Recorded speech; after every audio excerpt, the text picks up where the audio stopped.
किसी भी दवाई का सही इफेक्ट सही तरीके से पीसने पर भी डिपेंड करता है और इसके पीछे छुपा हीरो है मोटर एंड पिस्टल। हेलो दोस्तों, मैं हूं जोरान और आज हम बात करेंगे मोटर एंड पिस्टल के बारे में।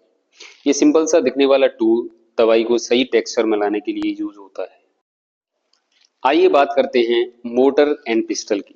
मोटर का मतलब होता है ये छोटा सा बाउल जैसा बर्तन और पिस्टल का मतलब होता है ये मोटी सी छोटी सी छड़ी जिसमें हम मेडिसिन को क्रश, ग्रेड और मिक्स करते हैं। Motor and pistol pharmacy, lab, Ayurvedic, homeopathy, hospital, home care में टेबलेट, पाउडर या क्रूड ड्रग्स को पीसने के लिए यूज होता है।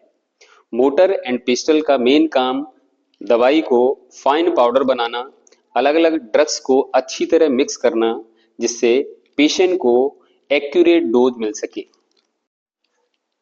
आइए बात करते हैं इसके टाइप्स के बारे में। तो चलिए शुरू करते हैं। सबसे पहला टाइप है पोर्सेलिन मोटर एंड पिस्टल। इसका यूज मेडिकल फार्मेसी लैब में सबसे ज्यादा यही मिलता है।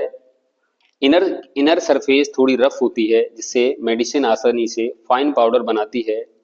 इसका यूज टैबलेट, क्रश, ग्रिड करने के लिए परफेक्ट है। बात करते हैं दूसरे टाइप्स के बारे में। इसका नाम है ग्लास मोटर पिस्टल। इसकी सरफेस स्मूथ होती है, स्टिकी मेडिसिन या लाइट मिक्सिंग के लिए यूज होता है।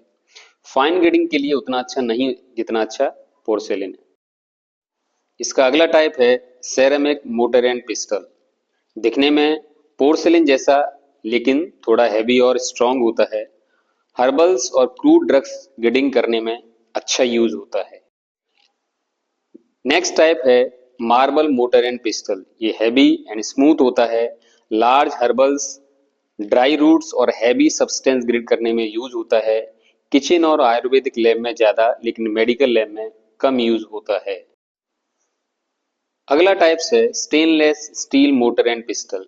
ड्यूरेबल है, ब्रेक नहीं होता है, स्टिकी या ऑयली सब्सटेंस मिक्स करने में इजी है। हॉस्पिटल में कम, कुछ फार्मेसी में यूज ज्यादा होता है। इसका अगला टाइप्स है wooden motor and pistol. Herbs के लिए बहुत अच्छा है लेकिन मेडिकल फील्ड में रेयरली यूज होता है क्योंकि बैक्टीरिया एब्जॉर्ब कर लेता है। अब सबसे इंपॉर्टेंट बात, जरा इमेजिन करो पिछले पेशेंट की दवाई के छोटे छोटे पार्टिकल्स अगर पेशेंट की डोज में चले जाएं तो फिर क्या होगा। अगर एक पेशेंट की दवाई देने के बाद मोटर एंड पिस्टल को वॉश नहीं किया गया और दूसरे पेशेंट की मेडिसिन बना दी तो क्या होगा। इससे होगा कि पहले पेशेंट की मेडिसिन दूसरे पेशेंट की मेडिसिन में मिक्स हो जाएगी। इससे गलत डोज या गलत मेडिसिन दूसरे पेशेंट को मिल सकती है। पेशेंट को एलर्जी, रिएक्शन या साइड इफेक्ट हो सकते हैं। दो मेडिसिन मिलकर डेंजरस रिएक्शन भी कर सकती हैं। ये नर्सिंग मेडिकेशन का मेजर एरर है और पेशेंट की सेफ्टी को डेंजरस कॉम्प्लिकेशन में ला सकता है। इसलिए हमेशा याद रखें, हर पेशेंट की मेडिसिन से पहले मोटर एंड पिस्टल को अच्छी तरह वॉश आउट करें।